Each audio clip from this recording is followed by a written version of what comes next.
Hi friends, welcome to nice day kitchen. இன்றைக்கி என்ன பார்க்க போகிறோன்னு பார்த்தீங்கன்னா, நல்ல கிறிஸ்பியாக ஸ்வீட்டான ரெசிபி தான் பார்க்க போகிறோம்.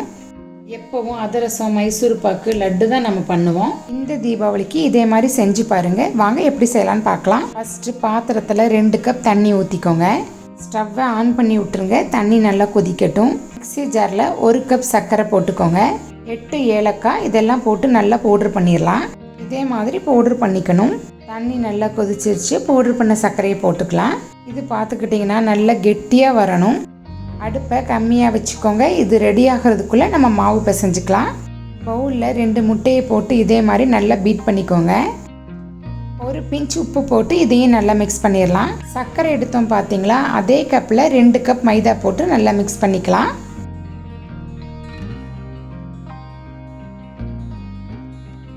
அடுத்து கை வச்சு நல்லா பிசைஞ்சிக்கலாம். இந்த ஸ்வீட் பார்த்தீங்கன்னா ரொம்ப சாஃப்டாக இருக்குங்க. அடுத்து 1 டீஸ்பூன் தயிர் போட்டுக்கலாம். புளிப்பு இல்லாத தயிர். இதையும் நல்லா மிக்ஸ் பண்ணிக்கணும். மாவு கொஞ்சம் தண்ணியாக இருந்தால் 1 டீஸ்பூன் மைதா போட்டு நம்ம பிசைஞ்சிக்கலாம்.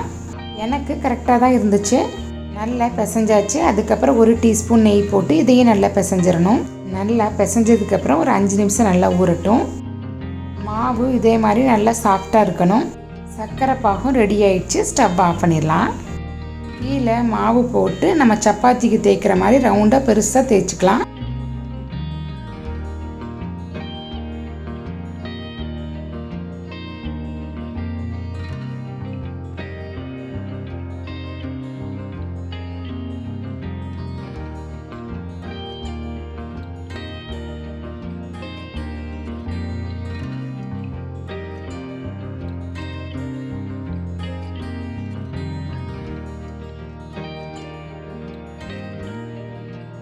நல்லா தேய்ச்சதுக்கப்புறம் இதே மாதிரி டம்ளர் எடுத்து நான் பண்ணுற மாதிரி பண்ணிக்கோங்க.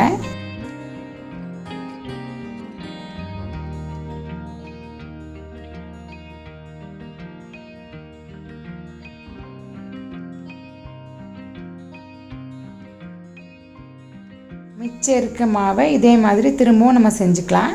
அடுத்து தேய்ச்சி வச்ச ரவுண்டை எடுத்து நான் எப்படி செய்கிறேனோ அதே மாதிரி செய்யுங்க.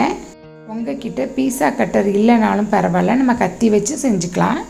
நான் செஞ்ச மாதிரி செஞ்சு கையில் எடுத்துக்கோங்க. இப்போ நான் எப்படி செய்கிறேனோ அதே மாதிரி செஞ்சுக்கோங்க.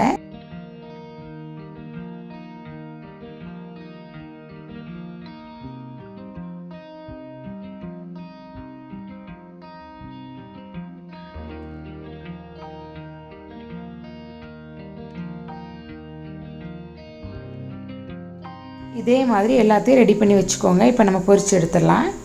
அதுக்குள்ளே சர்க்கரை பாகும் நல்லா ஆறிடுச்சுங்க. நம்ம ஃபில்டர் பண்ணி எடுத்துக்கலாம்.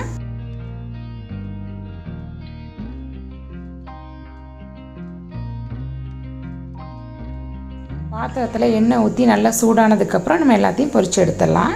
அடுப்பை கம்மியாக வச்சே கொஞ்சம் கொஞ்சமாக போட்டு பொரிச்சுக்கலாம்.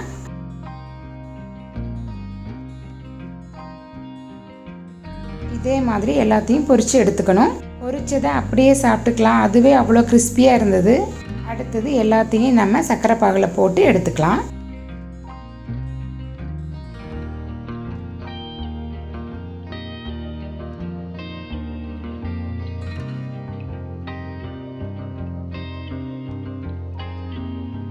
எல்லாத்தையும் பிளேட்டில் எடுத்து வச்சாச்சு.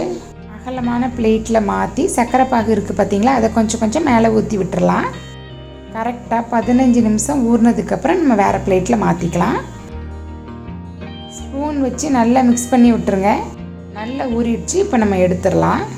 அவ்வளோதான், சூப்பரான ஸ்வீட் ரெசிபி ரெடி ஆகிடுச்சு. நீங்களும் கண்டிப்பாக இதே மாதிரி ட்ரை பண்ணி பாருங்கள். இந்த ஸ்வீட் ரெசிபி ரொம்ப டேஸ்ட்டாக இருந்துச்சுங்க. இந்த வீடியோ உங்களுக்கு பிடிச்சிருக்குன்னு நினைக்கிறேன். பிடிச்சிருந்தா லைக் பண்ணுங்கள், ஷேர் பண்ணுங்கள், மறக்காமல் சப்ஸ்கிரைப் பண்ணிடுங்க. தேங்க்ஸ் ஃபார் வாட்சிங்.